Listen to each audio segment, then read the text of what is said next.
Hai, Assalamualaikum warahmatullahi wabarakatuh dan selamat sejahtera. Okey, baiklah adik-adik, kita bertemu kembali bersama saya Cikgu Robbie Rosten dalam channel Mr. Cikgu. Okey, baik. Kali ini kita akan sambung lagi tajuk pola nombor. Okey, sekarang kita akan teruskan lagi contoh yang kedua. Okey, adik-adik boleh rujuk buku teks masing-masing muka surat yang kelima. Muka surat yang kelima. Untuk contoh yang kedua ni, dia berkaitan dengan abacus. Okay, dengan abacus. Jadi, sebelum kita tengok soalan dia, cikgu nak terangkan dulu tentang cara nak baca abacus. Kod-kod ada yang adik-adik tak tahu lagi nak baca, boleh tengoklah nah.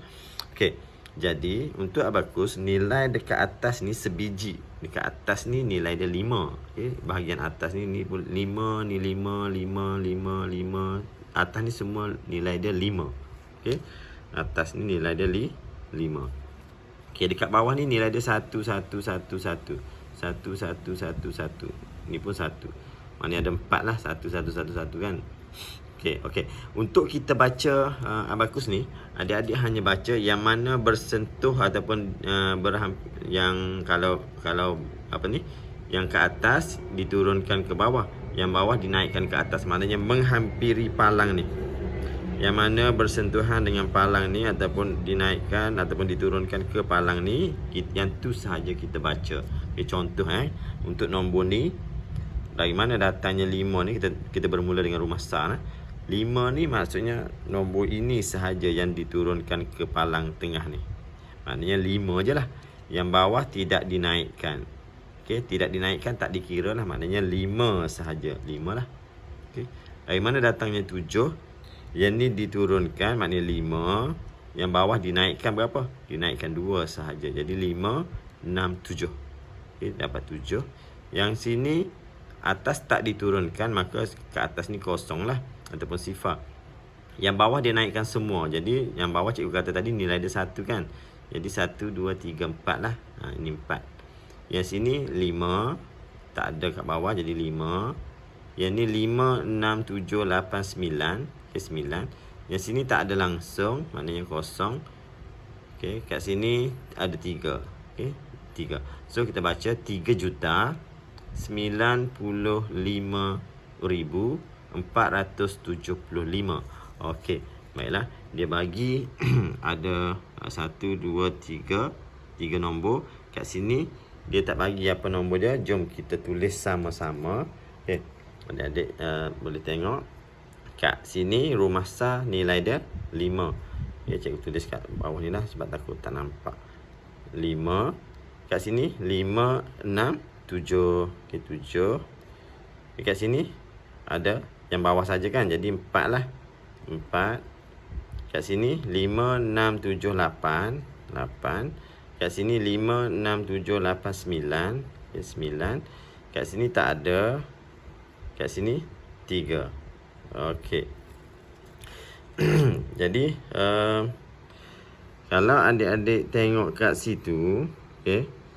Ini nombor-nombor dia kita dah dapat. Nombor yang pertama, kedua, ketiga, keempat. Okey. Soalan tanya, apakah pola nombor di atas? Pola dia apa? Pola ada 2. Okey. Sama ada menaik atau tertib menaik ataupun tertib menurun kan. Okey, jadi kat sini kita tengoklah nombor dia menaik ke menurun. Sini 3,95,475. Kalau kita tengok dia berbeza pada rumah ribu. Situ 5, sini 6, sini 7, dekat sini 8 kan. Nombor lain sama. 475, 475, 475. Okey, untuk kita nak tentukan pola, okay, kita dah tahu pola dia sini 5, 6, 7, 8. Pola dia adalah tertib menaik. Okey, kita boleh dah boleh tulis tertib menaik. Okey, pola dia adalah tertib menaik. Tertib menaik kan. Menaik berapa? Dia kena menaik berapa. Kena ada dash macam tu. Okay, kena ada dash. Kena ada dash macam ni. Okay. Jadi kalau kita nak tahu pola, cara kira dia adalah dengan cara menolak dua nombor bersebelahan. Sekiranya ada lah. Kalau tak ada, kita cari nombor yang paling hampir, kita tolakkan. So dekat sini ni nombor yang bersebelahan ataupun dua nombor ni pun boleh, ataupun dua nombor ni pun boleh kita tolakkan. Sebagai contoh, cikgu nak ambil nombor ni tolak nombor yang depan kan. Jadi 3095 Kalau adik-adik nak tekan kalkulator pun tak apa, ataupun nak kira manual macam ni pun tak apa, nak congak pun boleh sebab nombor ni agak senang untuk dicongak. 5 tolak 5 habis, 7 tolak 7 habis, 4 tolak 4 habis. Okay. 6 tolak 5 1, 9 tolak 9 0 tolak 0, 3 tolak 3. Jadi kita dapat berapa? Dapat 1000 kan. Okay. Jadi jawapan dia, inilah pola dia. Pola dia menaik kan. Menaik berapa? Menaik 1000. Okay. Adik-adik jangan tulis nombor menaik, tertib menaik 1000, tak boleh buat macam tu. Kena buat dalam bentuk ayat juga. Tertib menaik 1000. Tulis macam tu. Tertib menaik 1000. Okey. Selesai contoh yang kedua. Okay, contoh yang kedua ni adik-adik tahu baca abacus dan juga macam mana nak tentukan pola dia kan. Nak tentukan pola dia. Okey. Dengan cara tolakkan dua nombor berhampiran. Okey nah. Okey. So yang contoh yang ketiga.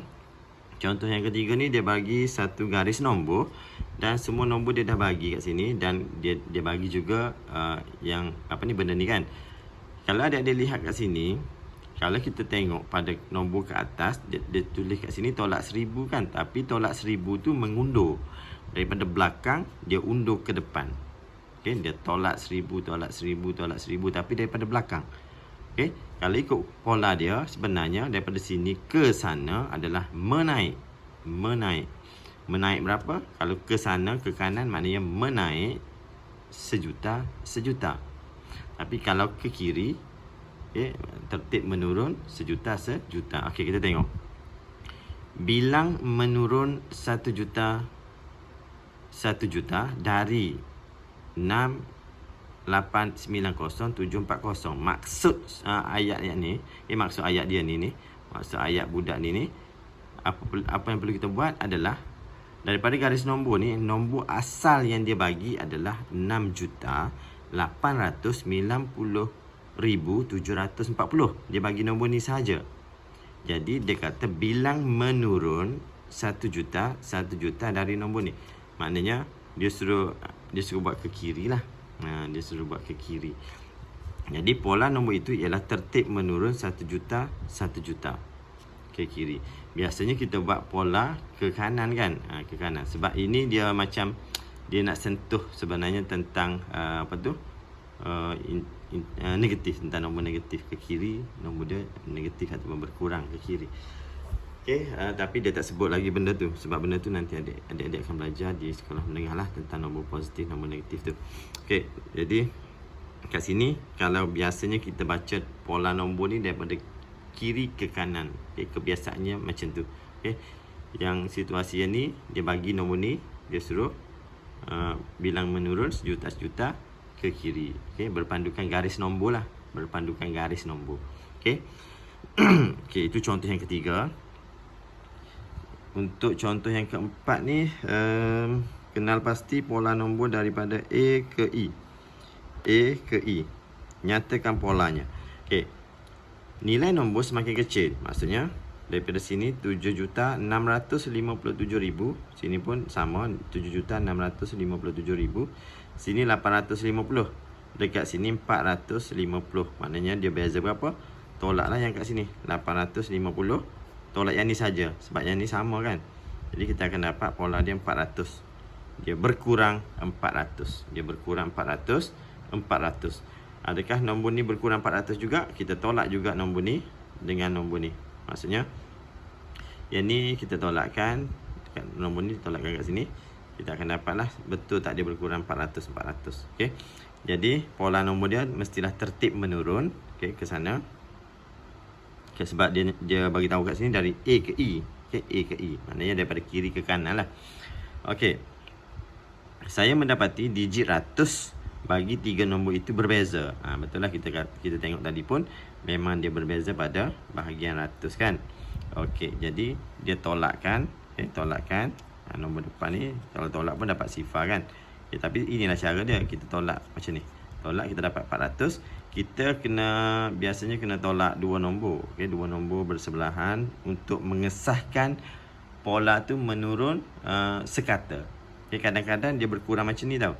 Sini dia berkurang 400, dekat sini dia berkurang 300, dekat sini dia berkurang 200. Maksudnya dia berkurang 4, 3, 2, 1. Mungkin juga itu pun satu pola juga.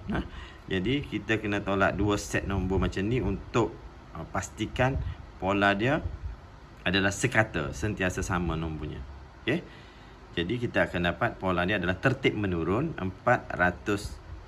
Okey. Jangan lupa letak macam ni dan eja lah. Okey, jadi selesai untuk contoh 2, 3 dan 4. Okey, cikgu gabungkan dalam satu video untuk muka surat yang kelima. Jadi selesai, cikgu akan berhenti kat sini dulu untuk muka surat yang kelima. Jadi untuk muka surat yang keenam, cikgu akan sambung dalam video yang seterusnya. Okey, murid-murid ramai yang minta muka surat yang ke-8. Nanti cikgu InsyaAllah selesaikan semua sekali malam ni lah. Sekian, Assalamualaikum warahmatullahi wabarakatuh dan selamat sejahtera.